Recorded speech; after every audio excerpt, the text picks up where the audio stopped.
This is Nicholas Krestovf, and I'm back in Bahrain. I was last here 10 months ago when this family-run dictatorship opened fire on its own people. It's an American ally, but it crushed the hopes of an Arab Spring here more decisively than in any other country. But today, a continued protest movement still burbles along irrepressibly. Nearly every night, teens and young adults protest in their villages. It's as ritualized as homework. This will end with riot police firing tear gas. Some people may get hurt. So, what does it achieve?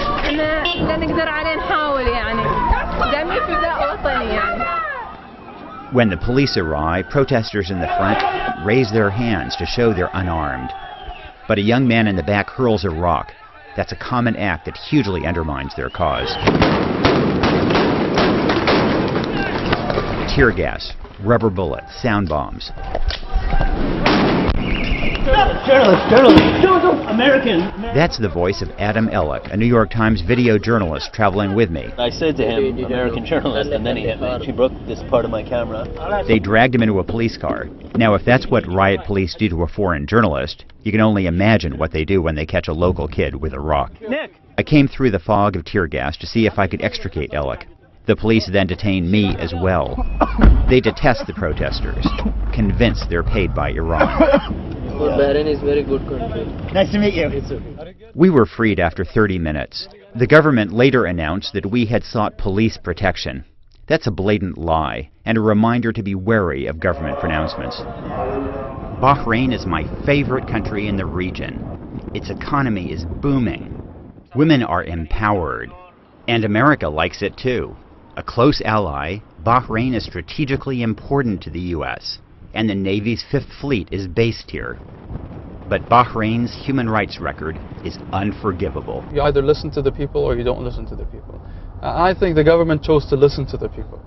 I toured the island with Sakr al-Khalifa, a government spokesman and a member of the royal family. His last name symbolizes everything the protesters are against. I was held in traffic, and because I heard it so much, I didn't notice, but I was actually tapping on the steering wheel saying death to al-Khalifa. I was like, wait a minute, that doesn't make sense. So this is where it all began. Sakr argues that Bahrainis on the street don't represent the majority, and he insists that reforms are on the way. There is this responsibility for every royal family member, because you're respected by the people and you're seen as, you know, the tribe that come and leads Bahrain. But at the same time, the government is almost a family affair. If you look at the key portfolios, everybody's last name is al-Khalifa, and what your family has not built is a robust democracy. Yeah. And that is what people are asking for. The goal is definitely there, to reach, you know, the governance is going to be by the people themselves. Where the conflict exists is the speed of that progress. And we need to, I believe, that pick up the speed is a little bit, make it a little bit more faster. Yeah. Let's be frank. If we want to know what Bahrainis really want, there's an easy way to find out. It's called free elections. When I see people demanding democracy, my instinct is to support them. Sakr says that new reforms here include the government's recently commissioned independent report about human rights violations. And it's true that some changes are underway, not least the fact that I got a visa. But so far, I've heard so many lies that I'm very skeptical. And if the government truly wants to demonstrate its seriousness, why not just fire the hardline prime minister after 40 years in office? The protests are unfolding not only among the angry youth in the villages here in Bahrain, but also among middle-class professionals like these doctors and teachers behind me at a demonstration at the Ministry of Labor. They're protesting being tortured, being arrested, and being suspended from their jobs for something as little as liking a page on Facebook. For America, the challenge is this. We have been protesting abuses by Syria, by Libya, but this is our ally who is cracking down on a democratic movement with American weapons. The Obama administration has been too quiet about this, is now proposing to selling weapons to Bahrain. I'm afraid that we are coming out on the wrong side of history. I shall introduce you to my colleagues that's been jailed, been tortured, You could staff an entire hospital with these doctors. His son has passed away through the events. They've been tortured and are out on bail for offenses including supporting the protesters. An emerging leader of the opposition is this American-educated 28-year-old, Zainab Al-Khawaja. This is the Al-Khawaja Mosque, and this was built by my great-grandfather, actually. Her father is one of the best-known protest figures in Bahrain. Both he and her husband have been tortured, and both remain imprisoned. So this is my father. This is actually a really nice picture of him. He has a big smile, and the right police scrapped it up and painted over it. And so what do you think when you see his picture with the face painted over? I'm so proud of my father. He's like the pride of my life. During our interview in a mall cafeteria, we saw another reminder of daily life here.